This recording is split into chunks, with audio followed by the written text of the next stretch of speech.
Welcome friends. Today we are going to discuss on common features and differences between prokaryotic cells and eukaryotic cells. स्वागत है दोस्तों।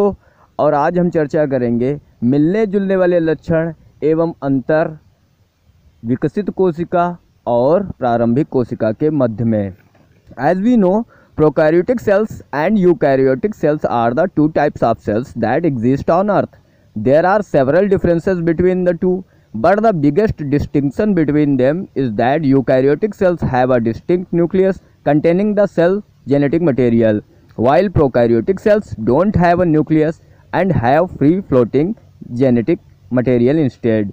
जैसा कि हमें पता है कि पृथ्वी पर दो तरह की कोशिकाएं पाई जाती हैं, एक प्रोकैरियोटिक या प्रारंभिक कोशिका और दूसरी यूकैरियोटिक या विकसित कोशिका। दोनों के बीच में काफ़ी अंतर पाए जाते हैं, लेकिन सबसे बड़ा अंतर क्या होता है, जो विकसित कोशिका या यूकैरियोटिक सेल होती है उसके अंदर एक अलग केंद्रक पाया जाता है जिसमें कि आनुवांशिक पदार्थ सन्निहित होता है, यानी केंद्रक के अंदर आनुवांशिक पदार्थ या जेनेटिक मटेरियल संग्रहित रहता है। वहीं पर प्रारंभिक कोशिका या प्रोकैरियोटिक सेल्स में यह फ्री फ्लोटिंग होता है या पूरी कोशिका में मिलता है। Now we are going to differences. First, size. In eukaryotic cells, its size is greater than 10 microns, and in prokaryotic typically 1 to 5 micron। अगर आकार की बात की जाए तो विकसित कोशिका या यूकैरियोटिक सेल्स 10 माइक्रोन्स की होती है, वहीं पर प्रारंभिक कोशिका या प्रोकैरियोट्स जो होती हैं वह 1 से 5 माइक्रोन्स के मध्य में होती हैं। Next, location of chromosomes. Chromosomes की स्थिति। In eukaryotes within a true nucleus separated from the cytoplasm by nuclear membrane, and in prokaryotes in the cytoplasm usually attached to the cell membrane. अगर chromosomes की स्थिति के बारे में बात करें तो विकसित कोशिका में यह केंद्रक के अंदर पाए जाते हैं और साइटोप्लाज्म या कोशिका द्रव्य से यह अलग होते हैं न्यूक्लियर मेम्ब्रेन के द्वारा या केंद्रक झिल्ली के द्वारा। वहीं पर प्रारंभिक कोशिका या प्रोकैरियोटिक में यह साइटोप्लाज्म या कोशिका द्रव्य में पाए जाते हैं और साधारणतया यह कोशिका भित्ति से जुड़े हुए होते हैं। नेक्स्ट, न्यूक्लियर डिवीजन, केंद्रक विभाजन। In eukaryotes exhibit mitosis and meiosis. In prokaryotic, mitosis and meiosis are absent. केंद्रक विभाजन की बात करें तो माइटोसिस और मियोसिस के माध्यम से विकसित कोशिका या यूकैरियोटिक सेल्स में यह स्थान लेता है, वहीं पर माइटोसिस और मियोसिस दोनों अनुपस्थित होते हैं प्रोकैरियोटिक सेल्स या प्रारंभिक कोशिका में। Next, nucleolus. In eukaryotic cells it is present and in prokaryotic cells it is absent. केंद्रिका न्यूक्लियोलस यूकैरियोटिक या विकसित कोशिका में पाई जाती है, परंतु प्रोकैरियोटिक या प्रारंभिक कोशिका में यह अनुपस्थित होती है। Next, reproduction. In eukaryotic asexual और sexual reproduction, and in prokaryotic normally asexual reproduction। अगर जनन की बात करें तो विकसित कोशिका में या यूकैरियोटिक कोशिका में अलैंगिक एवं लैंगिक जनन दोनों तरह के पाए जाते हैं, परंतु प्रोकैरियोटिक कोशिका या प्रारंभिक कोशिका में सिर्फ अलैंगिक जनन दिखाई पड़ता है या पाया जाता है। Next, chromosomes number. In eukaryotic cells it is greater than 1, and in prokaryotes it is normally 1। अगर क्रोमोसोम्स की संख्या देखी जाए तो विकसित कोशिका में यह 1 से अधिक होते हैं और प्रारंभिक कोशिका में या प्रोकैरियोटिक सेल्स में यह इनकी संख्या 1 होती है। Next, mitochondria and chromoplast. In prokaryotes it is absent and in eukaryotes में बी प्रेजेंट। अगर माइटोकॉन्ड्रिया और क्रोमोप्लास्ट की बात करें तो यूकैरियोटिक कोशिका में यह पाए जाते हैं, परंतु प्रोकैरियोटिक या प्रारंभिक कोशिका में यह अनुपस्थित होते हैं। क्रोमोप्लास्ट क्या होता है? A coloured plastid other than a chloroplast typically containing a yellow or orange pigments. Its function in the synthesis and storage of carotenoids pigments in flower, fruits, in certain leaves and roots. जो chromoplast होता है यह एक प्रकार का pigment होता है, तंतु होता है जो कि पीला या नारंगी कलर प्रदान करता है और इसका काम क्या है? कैरोटिनॉइड्स पिगमेंट का संश्लेषण करना फूल, पौधों, पत्तियों और जड़ों में। नेक्स्ट, सेल मेम्ब्रेन कंपोजिशन, कोशिका भित्ति का निर्माण। In eukaryotes cell wall usually contain cellulose और chitin but not peptidoglycan, and in prokaryotes cell wall usually contain peptidoglycan. अगर कोशिका भित्ति निर्माण की बात की जाए तो विकसित कोशिका में यह अधिकतर सेल्यूलोज या काइटिन की बनी होती है, लेकिन पेप्टिडोग्लाइकॉन की नहीं बनी होती है। परंतु प्रोकैरियोटिक कोशिका या प्रारंभिक कोशिका में जो कोशिका भित्ति पाई जाती है वह पेप्टिडोग्लाइकॉन की बनी होती है। सेल्यूलोज क्या होता है? Cellulose is a polysaccharide consisting of a linear chain of several hundred to many thousand of beta linked D glucose unit। Cellulose एक प्रकार का पॉलीसैकेराइड होता है जो एक रेखीय चेन बनाते हैं, ग्लूकोज के द्वारा बनती है, जिसमें सैकड़ों से हजारों बीटा लिंक्ड डी ग्लूकोज की यूनिट जुड़ी होती हैं। और वहीं पर अगर पेप्टिडोग्लाइकॉन्स की बात करें तो it is a chain of sugars and amino acid. यह शुगर और अमीनो एसिड की चैन होती है। और अगर काइटिन की बात करें, chitin is a fibrous substance consisting of polysaccharide. जो काइटिन होता है यह तंतुदार सबस्टेंस होता है जो पॉलीसैकेराइड का बना होता है। डिफरेंस क्या होता है सेलुलोज और काइटिन में? Cellulose containing hydroxyl group whereas chitin contains an acetamide groups. Chitin is a high molecular weight polymer than cellulose. अगर अंतर की बात करें कि सेलुलोज और काइटिन में क्या अंतर होता है, तो सेलुलोज में हाइड्रोक्सिल ग्रुप पाया जाता है, वहीं काइटिन में एसिटामाइड ग्रुप पाया जाता है। और जो मॉलिक्यूलर वेट होता है वह काइटिन का अधिक होता है सेलुलोज की अपेक्षा।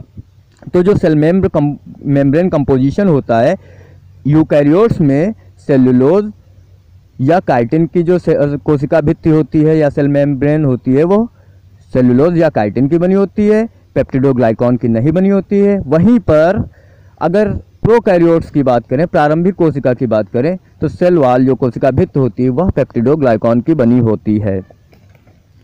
Next, ribosomes. In eukaryotes cytoplasmic ribosomes are 80S।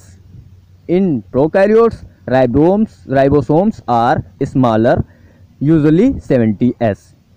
अगर राइबोसोम्स की बात करें तो विकसित कोशिका में राइबोसोम 80S प्रकार के होते हैं। यूनिट जो होती है 80S यूनिट होती है और इसकी सब यूनिट भी होती है 60S, 40S और यह साइज में बड़े होते हैं। वहीं पर अगर प्रारंभिक कोशिका या प्रोकैरियोटिक कोशिका में देखा जाए तो राइबोसोम छोटे होते हैं, 70S यूनिट के होते हैं, जिसकी सब unit 50S to and 30S होती है। Next, flagella. In eukaryotes structurally complexed, in prokaryotes structurally simple. अगर फ्लैजिला की बात करें तो जो विकसित कोशिका होती है इसमें इसका स्ट्रक्चर कॉम्प्लेक्स होता है। और अगर प्रारंभिक कोशिका की बात करें तो बड़ा ही साधारण सा इसका निर्माण होता है, स्ट्रक्चर होता है। फ्लैजिला क्या होता है? Flagellum is a long whip-like structure that helps some single-celled organism move. It is composed of microtubules. Flagellum एक प्रकार का व्हिप लाइक लगभग पूंछ जैसा का स्ट्रक्चर होता, निर्माण होता है, जो कि एक कोशिकीय जंतुओं को मूवमेंट गति करने में मदद करता है और यह माइक्रोट्यूब्यूल्स का बना होता है। तो इसका जो विकसित कोशिका में इसका स्ट्रक्चर कॉम्प्लेक्स होता है और प्रारंभिक कोशिका में इसका स्ट्रक्चर साधारण होता है। Next, pili. In eukaryotic cells it is absent and in prokaryotic cells it is present. Pili विकसित कोशिका में नहीं पाई जाती है परंतु प्रारंभिक कोशिका में पाई जाती है। पाइली होता क्या है? Pilus is a hair like structure required for bacterial conjugation.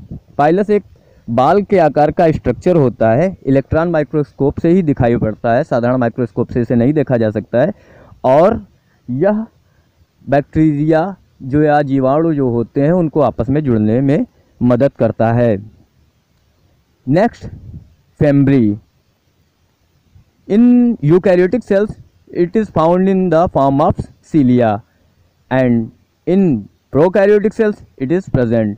जो फेम्ब्री होती है वह सीलिया के रूप में विकसित कोशिका में पाई जाती है और फेम्ब्री जो होती है वह प्रारंभिक कोशिका में भी पाई जाती है। फेम्ब्री क्या होती है? Fimbriae as an attachment pilus include adhesins which attach them. Fimbriae में एक जो यह बाल के आकार का ही होता है परंतु इसमें एडहेसिव चिपचिपा पदार्थ होता है जो किसी भी सतह से जोड़ने में बैक्टीरिया को मदद करता है और यह विकसित कोशिका में सीलिया के रूप में होता है परंतु प्रारंभिक कोशिका में यह फेम्ब्री के रूप में होता है। सीलिया क्या होता है? Cilium is a small hair like structure on the outside of eukaryotes responsible for movement. Cilia एक बाल के आकार का ही स्ट्रक्चर होता है जो यूकैरियोटिक सेल के बाह्य भाग में पाया जाता है। गति के लिए यह जिम्मेदार होता है। आपने देखा होगा स्पर्म सेल में भी पूंछ की तरीके से पीछे लगा होता है, वो जो है गति के लिए सीलियम या सीलिया पाई जाती हैं।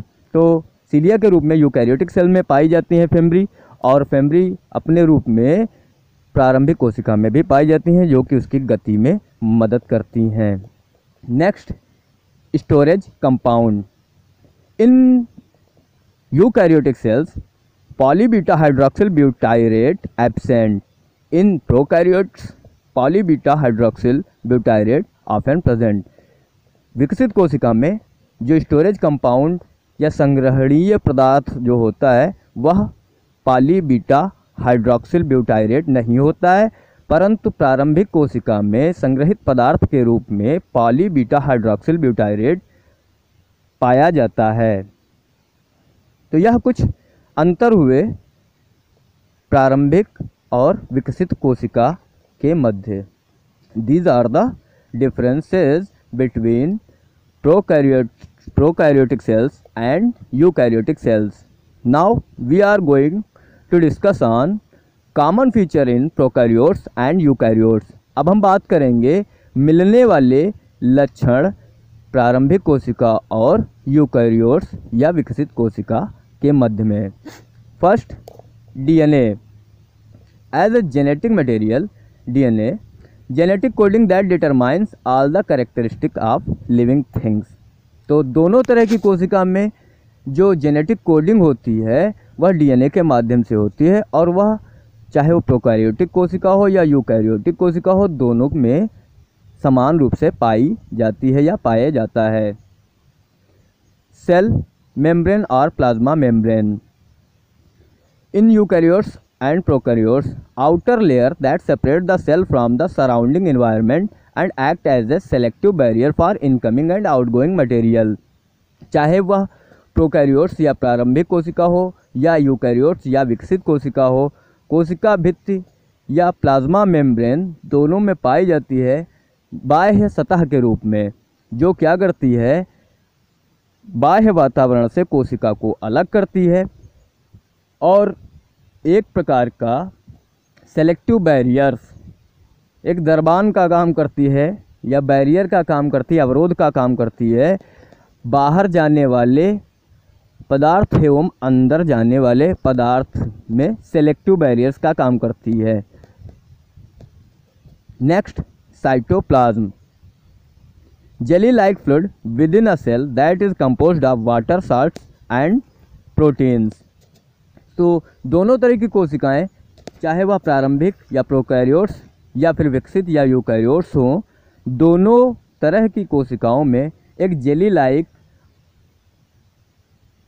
फ्लूइड पाया जाता है जिसे साइटोप्लाज्म कहते हैं या कोशिका द्रव्य कहते हैं, जो कि जल, लवण और प्रोटीन के बने होते हैं।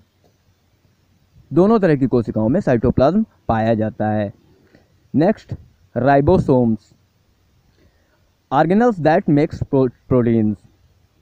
तो दोनों तरह की कोशिकाओं में राइबोसोम्स पाए जाते हैं जिसका काम क्या होता है, प्रोटीन का निर्माण करना, और वह चाहे प्रोकैरियोटिक सेल हो या यूकैरियोटिक सेल हो, उसके आकार में विभिन्नता पाई जाती है, उसके यूनिट में विभिन्नता पाई जाती है, लेकिन दोनों प्रकार की कोशिका में उनका काम समान ही होता है, प्रोटीन का संश्लेषण करना, प्रोटीन का निर्माण करना। So friends,